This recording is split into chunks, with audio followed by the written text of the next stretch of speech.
There's one thing you have to give the Sonic community credit for. They're a passionate bunch. When they're not screaming about the color of Sonic's eyes. I'm looking at this right now in disgust. This is appalling. This is abysmal. I, along with most people in their late 20s, was expecting the classic-style, black-eyed Sonic.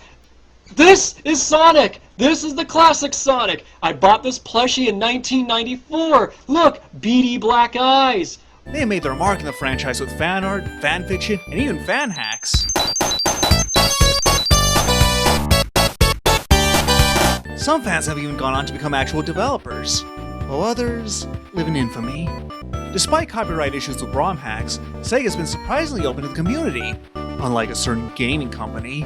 With that in mind, we're going to be looking at a certain ROM hack, Amy Rose and Sonic the Hedgehog.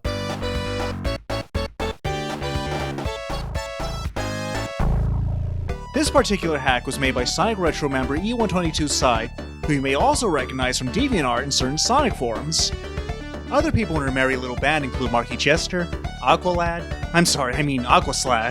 Selby, and Hayate. Right from the start screen, we can see they decided to go with the classic Amy design, which makes sense since Sonic 1 takes place in the classic era. I have to admit, their effort isn't half bad. The title screen has its own unique animation, instead of pasting the existing animation from another game. Overall, the world of Sonic the Hedgehog hasn't changed too drastically. There are a few cosmetic touches like how the disc floors are blue instead of grey. In the original game, the neutrons are either blue or green, but here they are appropriately colored pink. Aside from the enemies, the Flick has also got a facelift as the original blue had been dyed pink. As expected, the menus have been changed to that pinkalicious flavor, and they even went to the trouble of creating life icons, continue icons, and even a signpost model after Amy. When it comes to the animation, Amy's movement is just as good as Sonic's.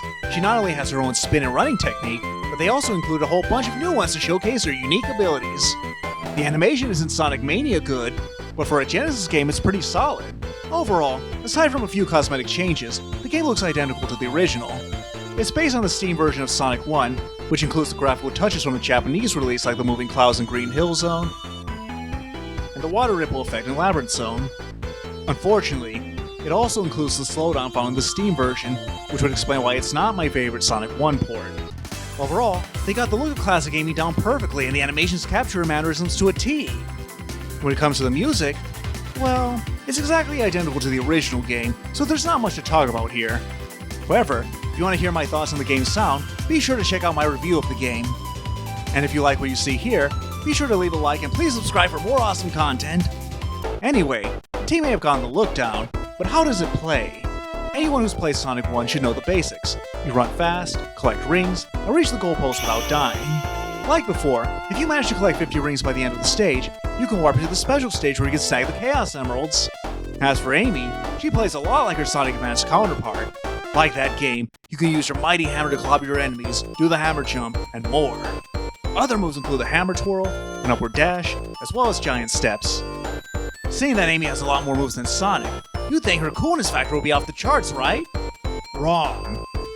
Like the Sonic Adventure games, Amy's control is very stiff, and she's not nearly as fast as Sonic, which is kind of a big deal for a game that's centered on speed. Her upward dash is similar to the Super Peel-Out move from Sonic CD, only lamer. It doesn't propel you very far, and the giant steps move is fairly pointless. The ability to swing your hammer at oncoming foes is pretty handy as it only takes one button press, but it would have been nicer if the hammer had a wider range. There are times when it looked as though I hit a foe, only to tell me that I missed. A perfect example of that is when I'm fighting Robotnik. I swear that I just hit him! Die, you mustachioed Easter blimp! The hammer jump would be the best move in the mod since it allows you to reach high places and get out of tight spots. However, you have to exercise caution when using it since you don't go into ball mode, and it exposes you to enemies and hazards you can't see at the top of the screen. Speaking of ball mode, Amy can't do a Sonic spin unless she's forced to. That's right, out of all the Sonic Advance Amy's, they decided to copy the worst one. Amy was easily the worst character in Sonic Advance 1, and even Sega realized her moveset was a mistake, which is why they fixed it in the sequels. In Sonic Advance 2 and 3, she could run faster and even go into ball mode. Her inability to spin was a constant annoyance since it opens her up to more damage, and the hammer attack is slow compared to the spin attack.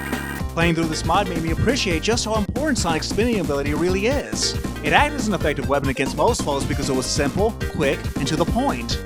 Compare that to whacking enemies with Amy's hammer. It's slow, clumsy, and awkward to control. Sonic's spin attack was effective at destroying your foes and keeping your ring safe, and it only took one button. Whereas with Amy's hammer ability, you can either stand still, which slows the game down, or you can jump while attacking. Doing that requires you to press 2 buttons, and the extra effort goes against the game's simplicity. It's annoying having to press an extra button when I'm jumping, since the stiff controls and limited range give the enemies free range to attack me. The hammer roll is a cool idea on paper, but it fails in execution since the elaborate controls only enable you to attack downwards, whereas the simple touch of a button allows Sonic to attack from any angle. I'm sorry, but all those fancy hammer moves don't make up for the lack of ball mode. Without it, you're twice as vulnerable, and it forces you to move slowly, which is not something I want to see in a Sonic game.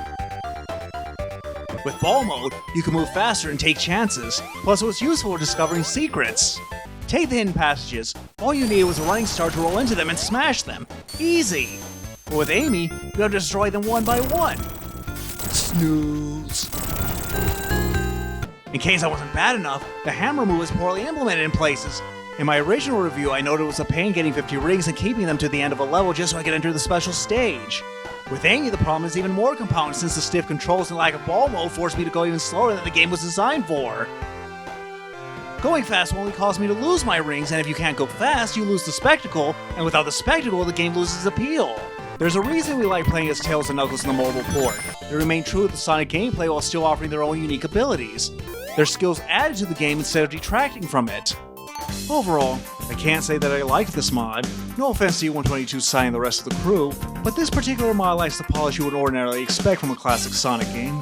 It's only worth playing if you're a huge fan of Amy Rose, or you want to experience Sonic 1 with a hard mode. Other than that, it's not worth bothering with. Thanks for watching, and if you want to see me try out any other Sonic mods in the near future, please be sure to let me know in the comments.